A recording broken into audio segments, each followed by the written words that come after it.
j'ai rappelé les différentes mesures prises et qui valent pour l'année 2020, c'est-à-dire l'exonération des droits de voirie. Je pense aux terrasses, des restaurants, des bars, qui sont exonérés d'une part et dont le doublement est acquis et gratuit. Je pense tout ce qui est taxes sur les publicités extérieures également qui sont exonérées. Et puis le stationnement qui est gratuit pour le second confinement comme pour le premier afin d'aider les clients à accéder au commerce qui reste ouvert et pour éviter de pénaliser les riverains à qui l'on demande d'être confinés, de rester chez eux et qui en plus auraient dû payer du stationnement.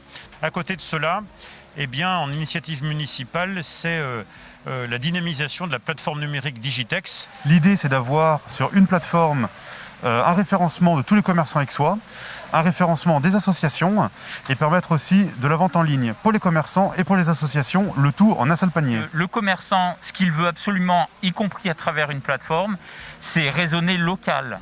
Quand il est à Aix-les-Bains, par exemple, il est dans sa ville, même si c'est virtuel, il veut raisonner local, vendre local sur la plateforme. On essaye d'encenser en fait la dynamisation de la plateforme et faire comprendre aux commerçants qu'il faut changer les produits, les actualiser, comme si c'était une véritable vitrine. Et du coup, mettre du choix. On est en train de travailler avec eux également sur des aspects promotionnels, sur des calendriers design, on va dire, graphiques de la plateforme en rapport avec les événements de l'année.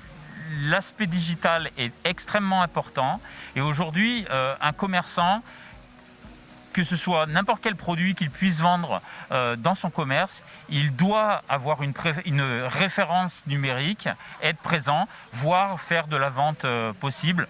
Et du coup, on le comprend dans ces crises que l'on traverse. Alors aujourd'hui, il y a 700 points d'activité. Des points d'activité, c'est-à-dire des commerçants, des associations ou des professionnels. Sur ces 700 points d'activité, il y a 300 commerçants. Et sur les 300 commerçants référencés, 119 font de la vente en ligne.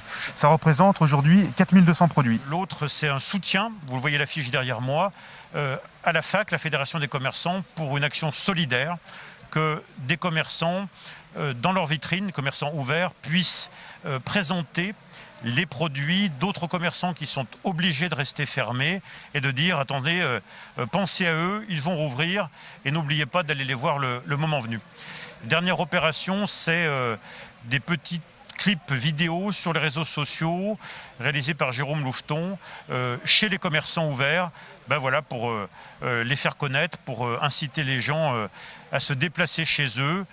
C'est tout un ensemble de mesures pour aider les commerçants, les soutenir, pour qu'ils tiennent le coup dans cette période extrêmement difficile.